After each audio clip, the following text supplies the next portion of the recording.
તો અમદાવાદના પિરાણામાં કેમિકલ માફિયાઓ થયા છે બેફામ. ટ્રીટ કર્યા વગર જ કેમિકલયુક્ત ગંદુ પાણી છોડવામાં આવી રહ્યું છે. હાલ આ સમગ્ર ઘટનાક્રમ સીસીટીવીમાં કેદ થયો હોવાનું સામે આવ્યું છે. કેમિકલની જાણે કે સુનામી આવી હોય તેવા ભયાવહ દ્રશ્યો આપ જોઈ રહ્યા છો પિરાણાથી. કેમિકલના પ્રચંડ પ્રવાહમાં વાહનો પણ તણાઈ ગયા હતા. બહેરામપુરામાં એએમસીના એસ્ટેટ વિભાગ અને જીપીસીબીની ઘોર બેદરકારી સામે આવી છે. અહીં ગેરકાયદે એકમો સીલ કરાયા બાદ પણ રાત્રે તે ધમધમી રહ્યા હોવાના આક્ષેપ થઈ રહ્યા છે. એએમસીની ડમ્પિંગ સાઇટ પર કેમિકલ માફિયા ગંદુ પાણી છોડી રહ્યા છે. વિડીયો વાયરલ થયા બાદ પણ પગલાં કેમ નથી લેવાયા તે સવાલ થઈ રહ્યો છે. અમદાવાદ કેમિકલ માફિયાઓને જાણે કે કોઈ જ ડર ન હોય તેવો ઘાટ સર્જાયો છે અને તેની સાબિતી આપની સ્ક્રીન પર દેખાતા દ્રશ્યો જ આપી રહ્યા છે. પિરાણામાં ટ્રીટ કર્યા વગર જ ખુલ્લેઆમ કેમિકલયુક્ત પાણી છોડવામાં આવ્યું અને તેનો પ્રવાહ એટલો પ્રચંડ હતો કે તેની સામે જે આવ્યું તેણે અડફેટે લઈ લીધું. સીસીટીવીમાં દેખાય છે તેમ દૂરથી જ કેમિકલનો પ્રવાહ આવતો દેખાયો અને ત્યાં ઉભેલા લોકો ઝડપથી ત્યાંથી ખસી ગયા. જે બાદ કેમિકલયુક્ત ગંદુ પાણી એટલા ફોર્સથી આવ્યું કે ત્યાં પાર્ક કરેલા વાહનો પણ તણાઈ ગયા છે. મળતી માહિતી અનુસાર પિરાણાની આસપાસ અનેક ગેરકાયદે એકમો ધમધમી રહ્યા છે. કેટલાક એકમોને જીપીસીબીએ સીલ પણ કરી દીધા છે, પરંતુ આ સીલ કરેલા એકમોમાં જ રાત્રિ દરમિયાન ગેરકાયદે કામગીરી ચાલતી રહે છે. એકમો સીલ હોય આવી ફેક્ટરીઓ પાસે ડ્રેનેજની કોઈ વ્યવસ્થા નથી અને તેના દ્વારા જ આ રીતે ખુલ્લેઆમ કેમિકલયુક્ત ગંદુ પાણી છોડવામાં આવે છે. ત્યારે મુદ્દો તો એ છે કે એએમસીની જ ડમ્પિંગ સાઇટ પર કેમિકલયુક્ત પાણી છોડાતું હોવા છતાં એએમસી અને જીપીસીબી અજાણ કઈ રીતે છે તે મોટો સવાલ છે.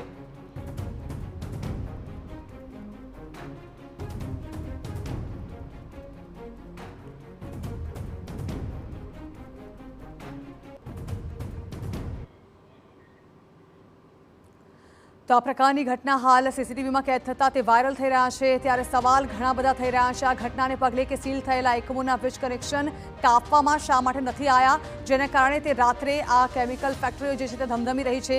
સીલ એકમોમાં રાત્રે કામ થતું હોવાની જો લોકોને જાણ છે તો તંત્રને આ અંગે કેમ જાણ નથી? જીપીસીબી અને કોર્પોરેશન દ્વારા રાત્રે તપાસ શા માટે નથી હાથ ધરાતી? એએમસીની ડમ્પિંગ સાઇટ પર જ કેમિકલ છોડાતું હોવા છતાં પગલાં કેમ નથી લેવાતા અને જેના કારણે આ પ્રકારના દ્રશ્યો સામે આવી રહ્યા છે. બહેરામપુરામાં ગેરકાયદે ફેક્ટરી સામે કાર્યવાહી કેમ નથી કરવામાં આવતી? જે ફેક્ટરી બંધ કરી દેવાય છે, સીલ કરી દેવાય છે, તે રાત્રે ધમધમતી હોવાના આક્ષેપો છે. ત્યારે સ્થાનિકોને આ ગેરકાયદે પ્રવૃત્તિની જાણ છે તો પછી તંત્રને જાણ કેમ નથી તે એક મોટો સવાલ છે.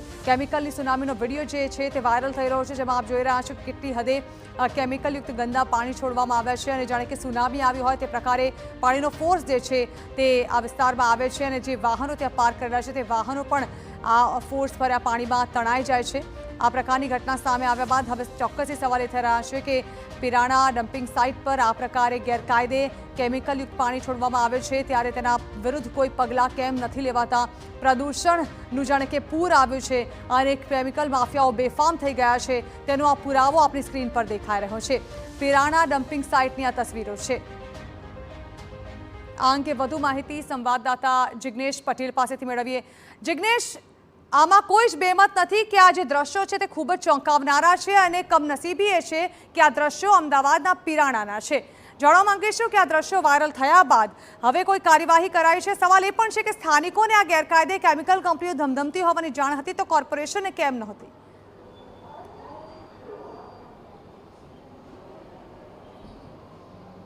ઝરણા, જે રીતે બહેરામપુરા વિસ્તારમાં આવેલા આ ગેરકાયદેસર કારખાના અને ફેક્ટરીઓ વર્ષોથી ધમધમી રહ્યા છે, કેટલેક અંશે ગુજરાત પોલ્યુશન કંટ્રોલ બોર્ડ એટલે કે જીપીસીબી દ્વારા ક્યારેક કામગીરી કરવામાં આવતી હોય છે, દેખાડા પૂરતી કામગીરી કરાય છે અને કેટલાક એકમો સીલ કરાય છે, કેટલાક એકમોના વીજળીના કનેક્શનો કટ કરાય છે.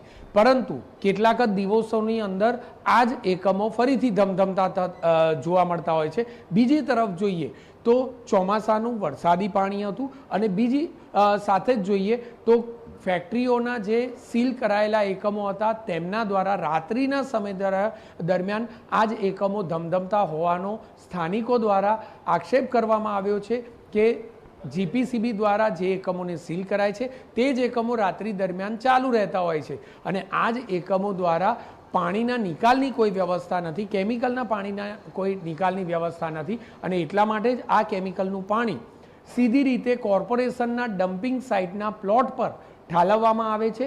જે પાણી જ્યારે વધારે માત્રામાં થયું ત્યારે અચાનક જ સુનામીની જેમ જે સીસીટીવીમાં દ્રશ્યો સામે આવ્યા છે તે સુનામીથી કોઈ અલગ કે ઓછા ન કહી શકાય, કારણ કે જે રીતે પાણીનો પ્રવાહ હતો તે પાણીના પ્રવાહને જોતા શરૂઆતમાં કેટલાક પ્રાણીઓ ત્યાંથી ભાગતા નજરે ચડે છે, પછી કેટલાક લોકો ત્યાંથી ભાગતા નજરે ચડે છે અને ત્યારબાદ જે પણ વાહનો છે તે વાહનો શોધે જડતા નથી. એટલે કે જાણે પાણીનો પ્રવાહ આ કારખાના અને જે રહેણાંક કે જે કમર્શિયલ એકમો છે તેની દિવાલો તરફ ધસીને આવે છે ત્યારે એક પણ વાહન આ પાણીના પ્રવાહમાં શોધે જડતું નથી. તે પ્રકારનો પાણીનો પ્રવાહ છે. આખરે આટલું કેમિકલનું પાણી એકઠું થયું ત્યાં સુધી જીપીસીબી અને અમદાવાદ મ્યુનિસિપલ કોર્પોરેશન શું કરતું હતું તે સૌથી મોટો પ્રશ્ન છે.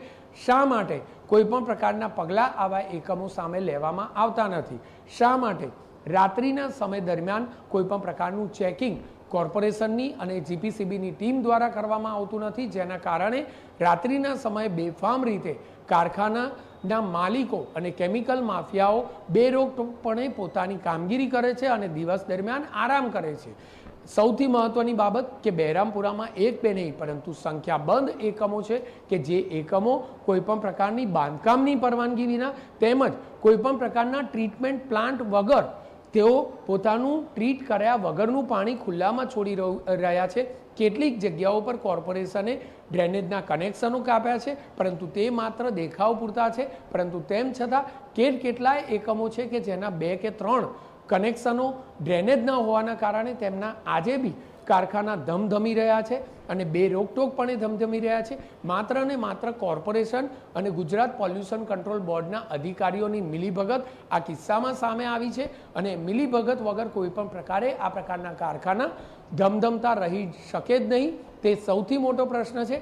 આખરે ક્યારે આ તમામ જે સમસ્યા છે તેનું નિરાકરણ આવશે તે સૌથી મોટો પ્રશ્ન છે, કારણ કે સ્થાનિકો પણ અનેક વખત ફરિયાદ કરી ચૂક્યા છે, પરંતુ તંત્રના બહેરા કાને આ વાત ક્યારે અથડાતી નથી, ક્યારે સંભળાતી નથી. અને માત્ર ને માત્ર જે આ સીસીટીવી સામે આવ્યા છે તે ખૂબ જ ભયાવહ છે, ખૂબ જ ડરાવના છે, કારણ કે જે રીતે પાણીનો પ્રવાહ આવ્યો છે તે કદાચ કોઈ રહેણાંક વિસ્તારમાં અથવા કોઈ વ્યક્તિ પર આવ્યો હોત તો કદાચ તેને જીવ બચાવવો મુશ્કેલ બન્યો હોત. જી બિલકુલ જિગ્નેશ, આભાર. તો આ મુદ્દે તંત્રને જાણ કેમ નથી તે એક મોટો સવાલ છે. આક્ષેપો તંત્ર સામે પણ છે કે સ્થાનિકોને આ અંગે જાણ હતી તો તંત્રને શા માટે નહોતી અને શા માટે કોઈ કામગીરી નથી કરાતી.